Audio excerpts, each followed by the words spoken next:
সুপ্রিয় দর্শক শ্রোতা, স্বাগত জানাচ্ছি। মধ্যপ্রাচ্যের উত্তপ্ত মরুভূমিতে যুদ্ধের আগুন জ্বলছে, আর এই উত্তপ্ত পরিস্থিতিতে হঠাৎ করেই সুর বদলাচ্ছেন টেম্পু কাকু। যে যুদ্ধের আগুন তিনি নিজেই জ্বালিয়েছিলেন, এখন কি সেই আগুনের ছাকা নিজের গায়ে পড়তেই পিছু হটার চেষ্টা করছেন তিনি? হরমুজ প্রণালীকে ঘিরে উত্তেজনা বাড়ছে, তেলের দামের আগুন আর ইরানের নতুন হুঁশিয়ারি, সব মিলিয়ে এখন টেম্পু কাকু যেন এক অদৃশ্য চাপের ফাঁদে আটকে গিয়েছেন।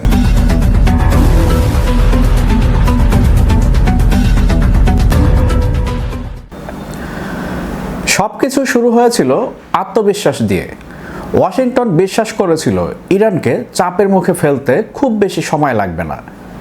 ম্যাক্সিমাম প্রেশার এই নীতিকে সামনে রেখে মার্কিন প্রশাসন একের পর এক নিষেধাজ্ঞা, সামরিক মোতায়েন আর কূটনৈতিক চাপ প্রয়োগ করতে থাকে। তাদের ধারণা ছিল ইরান অর্থনৈতিকভাবে ভেঙে পড়বে এবং শেষ পর্যন্ত আলোচনার টেবিলে মাথা নত করবে। কিন্তু বাস্তবতা ছিল ভিন্ন।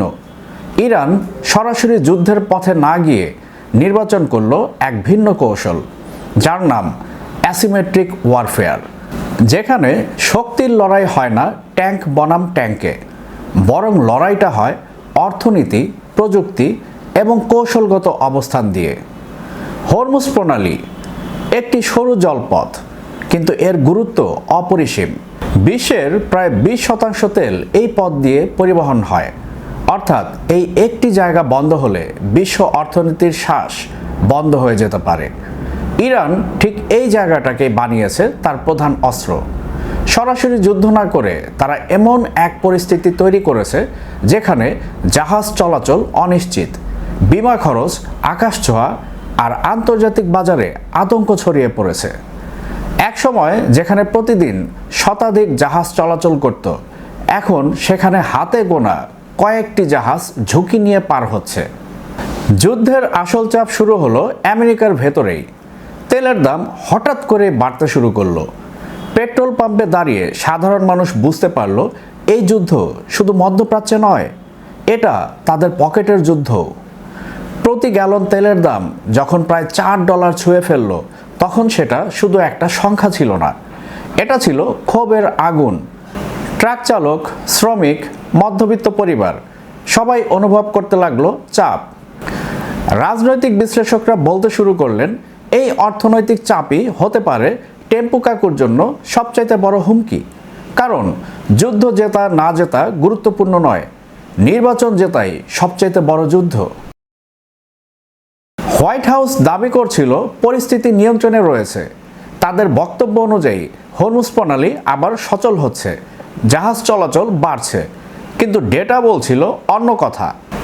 আন্তর্জাতিক ট্র্যাকিং সিস্টেম দেখাচ্ছিল বাস্তবে জাহাজের সংখ্যা নেমে এসেছে ভয়ঙ্করভাবে। অনেক জাহাজ তাদের ট্রান্সপন্ডার বন্ধ করে চুপিসারে পার হওয়ার চেষ্টা করছে। এটি শুধু ঝুঁকির ইঙ্গিত নয়, এটা এক ধরনের অদৃশ্য যুদ্ধ। বিশ্লেষকদের মতে ইরান সিগন্যাল জ্যামিং, ড্রোন নজরদারি এবং মনস্তাত্ত্বিক চাপ ব্যবহার করে এই পুরো অঞ্চলের নিয়ন্ত্রণ তৈরি করেছে। এই সংঘাত হঠাৎ করেই নতুন দিকে মোড় নেয়।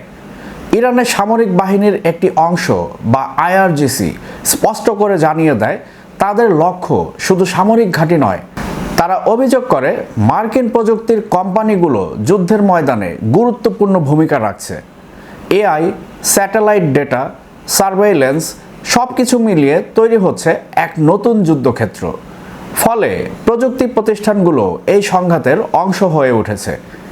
এই হুমকি বাস্তব হোক বা মনস্তাত্ত্বিক, এর প্রভাব ভয়াবহ। কারণ সিলিকন ভ্যালি আক্রান্ত মানে শেয়ার বাজারে ধস, বিশ্ব অর্থনীতিতে কম্পন।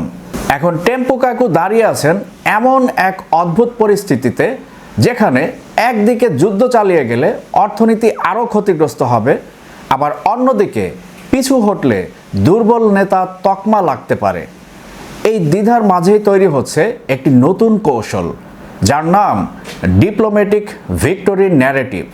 মানে বাস্তবে পিছু হটে বিশ্বের সামনে এটাকে কূটনৈতিক সাফল্য হিসেবে তুলে ধরা। আর এটা নতুন কিছু নয়, ইতিহাসে বহু নেতা এই পথ ব্যবহার করেছেন এর পূর্বেই।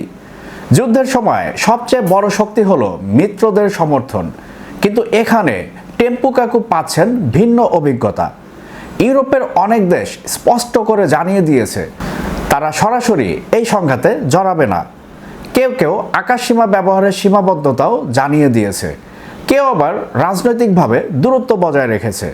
ফলে টেম্পুকাকুর দেশ অনেকটাই একা হয়ে পড়েছে এবং এই একাকিত্ব যুদ্ধের কৌশলকে আরও জটিল করে তুলেছে।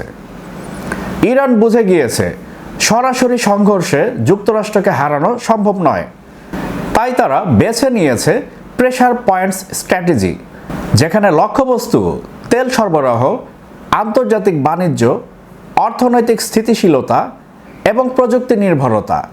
এই 4টি জায়গায় চাপ তৈরি করে তারা পুরো খেলার নিয়ম বদলে দিয়েছে। যুদ্ধ এখন 1 মাসেরও অধিক সময় পার করেছে এবং সময় যত এগোচ্ছে চাপ ততই বাড়ছে। বিশ্লেষকদের মতে এই ধরনের সংঘাত দীর্ঘস্থায়ী হলে এর ক্ষতি বহুগুণ বৃদ্ধি পায়। তাই ওয়াশিংটনের ভেতরে একটি প্রবণতা স্পষ্ট হচ্ছে, আর সেটা হচ্ছে এক্সিট স্ট্র্যাটেজি, মানে কিভাবে দ্রুত এই সংঘাত থেকে বের হওয়া যায়। শেষ পর্যন্ত প্রশ্ন একটাই, এই যুদ্ধ কি সত্যিই প্রয়োজন ছিল, নাকি এটা ছিল এক ভুল হিসাব? টেম্পুকাকু কি এই পরিস্থিতি থেকে নিজেকে রক্ষা করতে পারবেন, নাকি ইতিহাস তাকে মনে রাখবে একজন নেতা হিসেবে যিনি মধ্যপ্রাচ্যে শক্তি দেখাতে গিয়ে নিজের দেশের অর্থনীতিকেই ঝুঁকির মুখে ফেলেছিলেন?